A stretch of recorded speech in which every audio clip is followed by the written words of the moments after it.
WW3 starts 5,000 miles away, but it reaches Auckland the moment the first refined fuel tanker from Singapore turns back. While strikes on Iran feel like a distant news cycle, the sudden silence at the port of Auckland is about to become very personal. You might feel insulated by the vast Pacific, but that distance is actually your greatest vulnerability. We are ranking the 5 biggest civilian impacts in Auckland, from slow burn pressure to a total daily life breakdown. We are assuming the Strait of Hormuz is closed and regional shipping through Southeast Asia is paralyzed. This is the reality of an island metro at the end of the world's longest supply chain. Number 5. The digital ghost. You might think the first hit is physical, but the speed of information kills the mood first. Auckland is a service-based economy tethered to global data. When the US and Israel struck Iran, every major financial hub went into a defensive crouch. This city is rich, but it is entirely dependent on global credit liquidity to keep the lights on and the stores open. Most people assume their debit card works as long as the balance in their app looks high. It won't. When the payment rails, those digital paths your money takes to verify a purchase, get hit by cyber interference or panic withdrawals in Singapore, the local terminal at your neighborhood dairy starts saying, declined. It is not because you are broke, the system just cannot verify the transaction through the noise of a global conflict. Auckland's hidden stabilizer is a modern, reliable power grid, but the ugly vulnerability is being a small fish in a very agitated pond. If the banking hub in Singapore flickers, your ability to buy a loaf of bread digitally flickers too. The proof is in the latency. Even a 3-second delay in global handshake protocols can trigger a local system error at the pump or the checkout. Don't wait for the system's down sign to appear on the front door of the supermarket. The better move is to secure a 2-week buffer of physical cash in small denominations as a tactical necessity. If you are stuck there when the digital ghost arrives, you will see neighbors standing at ATMs that aren't spitting anything out. You want to be the one who already has the trade goods to bypass that line. This financial friction makes every other problem harder because it removes your ability to react with speed, especially as shipping lanes begin to choke. Since digital money is just an entry in a ledger that requires a stable connection, any disruption in the Indo-Pacific makes the next rank on our list inevitable. Number 4. The empty aisle. Walk into a supermarket in Newmarket or Albany, and you're looking at a masterpiece of just-in-time logistics. That is just a polite way of saying it's a warehouse that empties in 3 days if the trucks stop. Many Aucklanders believe the South Island will simply feed us if the world goes to war. That is a dangerous half-truth. While New Zealand produces enough calories to feed 40 million people, we do not produce the specialized packaging, preservatives, or fertilizers that keep those shelves full in a city of 2 million. We are an island metro, a collection of people waiting for ships that are currently being diverted to higher priority ports in Sydney or Los Angeles. When Indo-Pacific shipping snarls, the first things to vanish aren't the staples, it's the complexity. You lose the specialty oils, the canned goods from Europe, and the bulk grains from overseas. The proof is in the pallet count.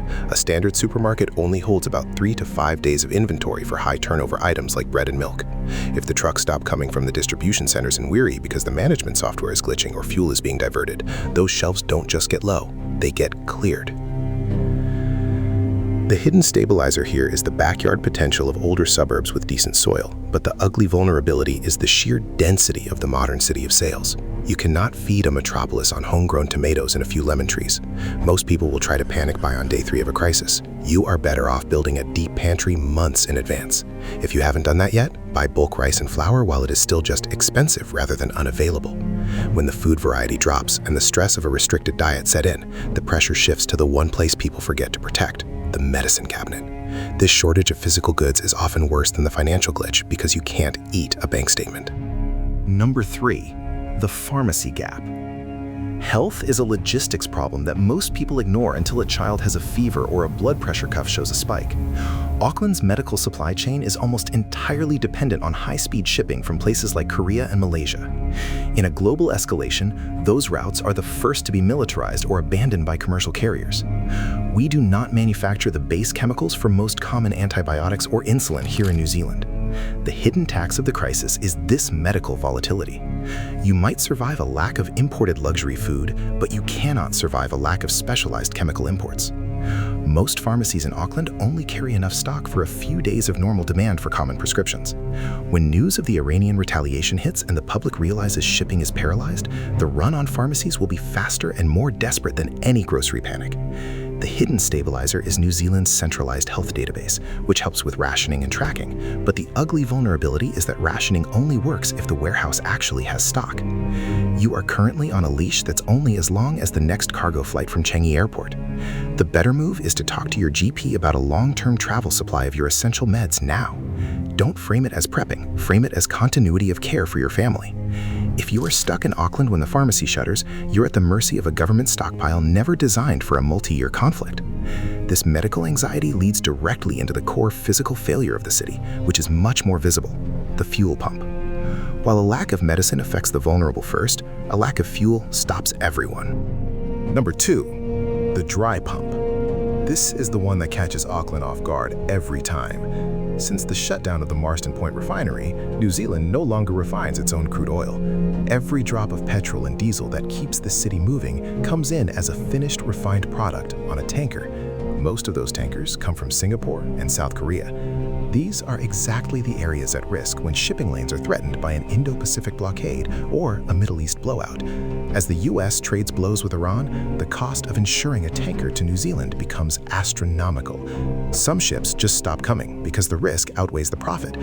Auckland's fuel security plan involves holding a certain number of days' worth of cover, but a significant portion of that is held offshore or in transit. When those tankers stop, the city of sails becomes the city of standing still.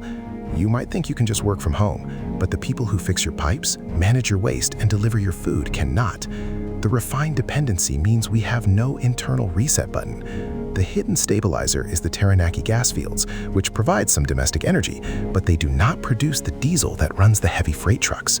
The ugly vulnerability is the weary pipeline, a single point of failure that has crippled Auckland before and will again. If you see a line at the Z station, you are already too late. The better move is to keep your tanks above 3/4 at all times and have a small, safe supply of stabilized fuel at home. This fuel crisis is the final bridge to the most dangerous breakdown of all, because without fuel, the city's internal organs stop moving. Number 1, the freight wall. Energy is the ability to do work, and in Auckland, work is the movement of goods across a fragmented geography. The top-ranked impact isn't the war itself, it's the total collapse of internal freight. Everything Auckland consumes, from every liter of water to every piece of fruit, is moved by diesel. When fuel is rationed to the military and emergency services, the private freight companies that supply your life will hit the freight wall. Auckland is a sprawling city connected by a few critical bridges. When the trucks stop, the city's heart stops beating within 48 hours. Most people think survival is about hiding in the bush. In Auckland, survival is about how you handle the fact that the tap might run low on pressure because the imported treatment chemicals are stuck at the port. The hidden stabilizer is actually our water. We have decent catchment in the Hunua Ranges. We are better on water than people think, but that doesn't matter if the pumps fail due to a lack of maintenance parts or electricity. The ugly vulnerability is our isolation at the end of the longest supply chain on Earth. Number 1 beats number 2 because while you can walk to work, you cannot walk a ton of food into a neighborhood manually. The freight wall is the moment the city stops being a community and starts being a collection of competing households. The better move is to become the stabilizer for your own street. Have the tools and food to ensure your family isn't part of the desperate crowd at the port gates. This is the ultimate failure point because it turns a logistics problem into a social one. Tonight, your task is simple. Go to your pantry and count how many days of food you actually have if no truck ever enters Auckland again. If that number is less than 30, you have work to do. If you have questions about the specific logistics of Auckland's fuel or water, drop them in the comments. If you want signal, subscribe. If you want noise, scroll. Stay observant.